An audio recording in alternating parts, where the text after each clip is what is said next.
Party ने तो 20% कह दिया कि कम से कम 20 तो देंगे।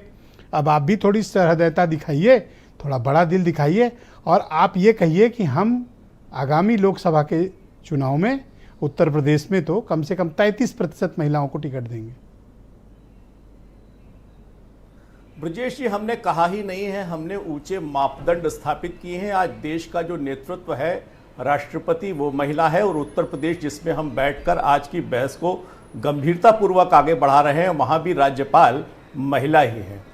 दूसरी बात रही संगठन की, तो देश की राजनीति में पहली बार किसी राजनीतिक दल ने अपने संगठन के पदाधिकारियों में 33% का आरक्षण महिलाओं को न केवल निश्चित किया बल्कि उनकी सुनिश्चितता भी पूरे देश के अंदर हर राज्य में और केंद्र की संगठन में करा कर दिखाई है।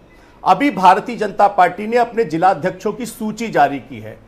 पहली बार भारतीय जनता पार्टी ने लगभग 6 महिला जिलाध्यक्ष बनाकर दिखाए हैं और जिस बात की आप बात कर रहे हैं वो बात तभी सामने आई जब देश में महिला आरक्षण सुनिश्चित हुआ। यह महिला आरक्षण भारतीय जनता पार्टी ने अपने घोषणा पत्र में शामिल किया था और इसी घोषणा पत्र के आधार पर भारतीय जनता पार्टी ने राज्यसभा और लोकसभा दोनों में पारित करा के इसे सुनिश्चित कराया है।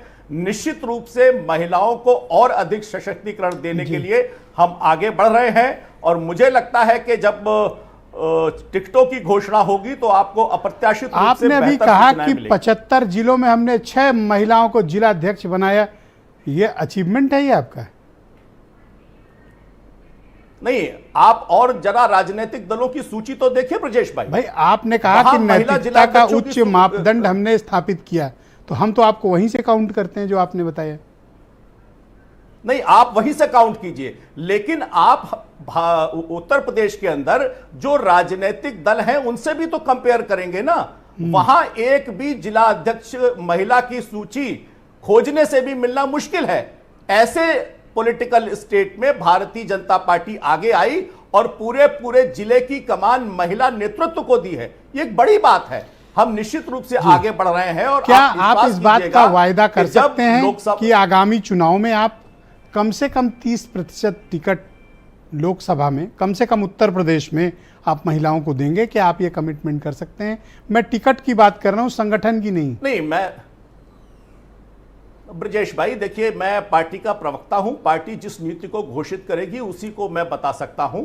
मैं इस स्थिति में नहीं हूं कि मैं आपके साथ कोई कमिटमेंट कर पाऊं, लेकिन निश्चित रूप से भारतीय जनता पार्टी जिस तरह से बढ़ रही है, भारतीय जनता पार्टी के इनर सर्कल में जिस प्रकार के विचार आ रहे हैं, मुझे लगता है कि जो आपकी भावनाएं होंगी, निश्चित रूप से भारतीय जनता पार्टी की सूची को देखकर प्रसन्नता होगी आपको।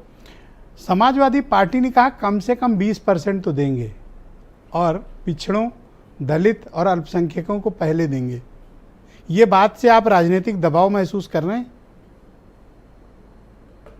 नहीं, देखिए, कहना अलग बात है। हमने देखा उत्तर प्रदेश के अंदर अभी चुनाव हुए थे, एक राष्ट्रीय पार्टी ने कहा था कि हम इतने प्रतिशत महिलाओं को टिकट दे के दिखा रहे हैं। उन्होंने दिखाने का बड़ा प्रोपोगंडा किया, लेकिन अगले चुनाव में वो क्या हुआ? वो प्रोपोगंडा खत्म हो गया। इसीलिए मैं कह रहा हूं कि भारतीय जनता पार्टी ने अगर निश्चित किया था कि अपने संगठन के अंदर 33% महिलाओं की भागीदारी सुनिश्चित करेंगे, तो लगभग 16 साल पहले हमने तय किया था और आज तक हम उसको करते चले आ रहे हैं।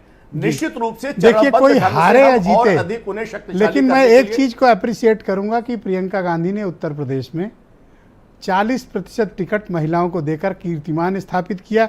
हालांकि ये भी रिकॉर्ड कायम किया कि बहुत बड़ी तादाद में इनकी जमानतें भी जब्त हुई, लेकिन इन्होंने किया, वो जोखिम उठाया। मनीष सिंघवी, उत्तर